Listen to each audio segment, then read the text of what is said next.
नमस्कार दोस्तों, जय माता दी। मैं आचार्य वसुधा आप सभी का हार्दिक अभिनंदन करती हूँ आपके अपने YouTube चैनल पर। दोस्तों, आज के वीडियो में आपसे बात करेंगे कि आने वाला अप्रैल 2025 कैसा रहने वाला है मकर राशि वाले जातकों के लिए।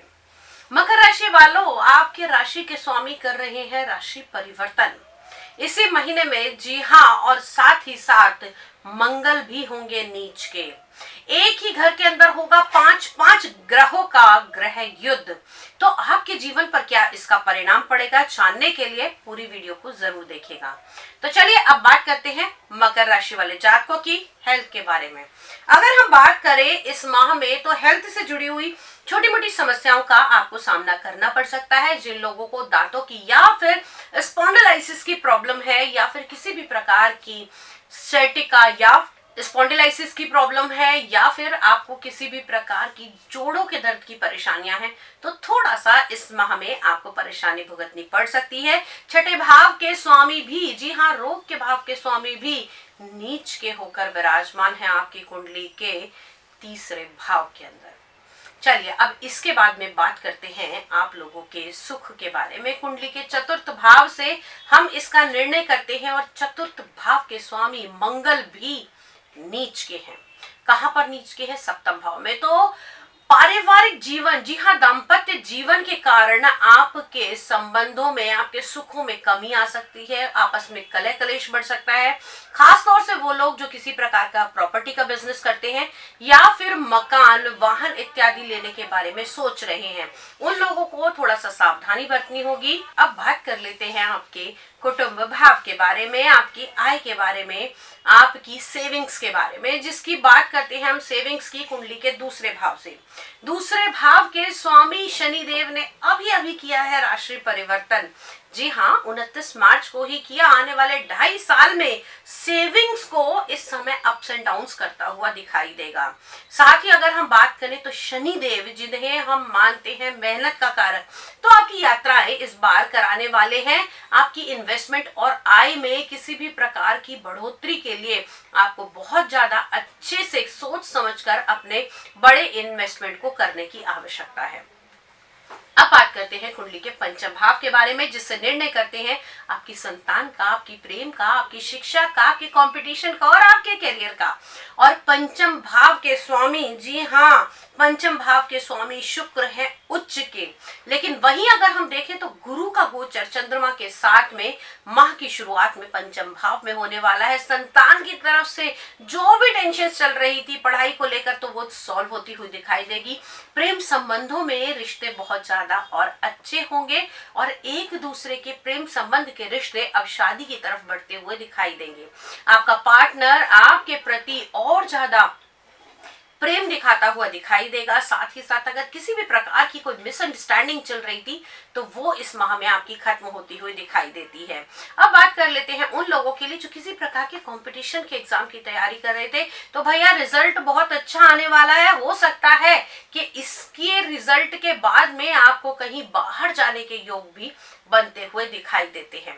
अब बात करते हैं कुंडली के सप्तम भाव की, यानी कि आपके दाम्पत्य भाव के बारे में, जहां पर मंगल नीच के होकर विराजमान है।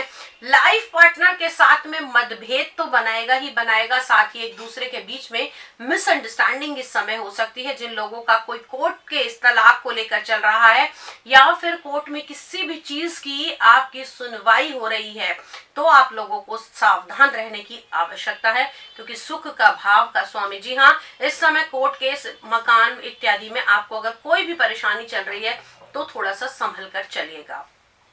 अब बात करते हैं आपकी कुंडली के भाग्य के भाव के बारे में, जिसमें चल रहा है केतु का गोचर, और 5 ग्रहों की सीधी दृष्टि पड़ रही है आपके नवम भाव यानी कि भाग्य के भाव पे।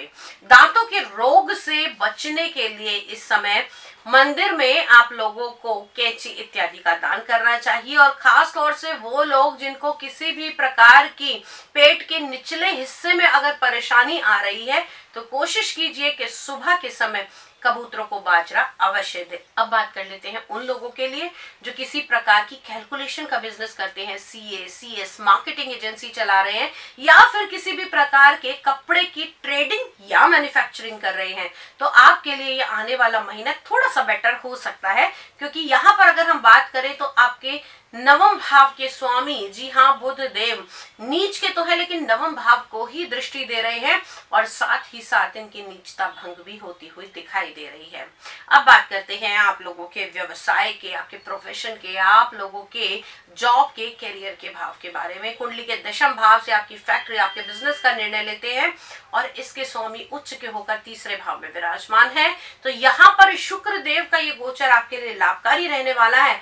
बड़े इन्वेस्टमेंट कराता हुआ दिखाई देगा, साथ ही साथ इन इन्वेस्टमेंट से आपको पैसा भी आएगा। विचित्र विचित्र जगह यात्राएं हो सकती हैं और कुछ ऐसे लोग आपके सोशल सर्कल से जुड़ सकते हैं जिनको आपने सोचा भी नहीं होगा, वो आके आपकी डील क्रैक करा सकते हैं।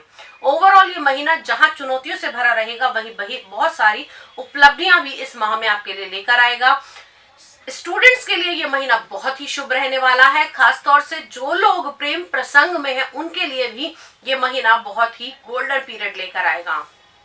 सावधानी बरतनी है प्रॉपर्टी डीलिंग में, शेयर मार्केट में और किसी भी पार्टनरशिप के बिजनेस में।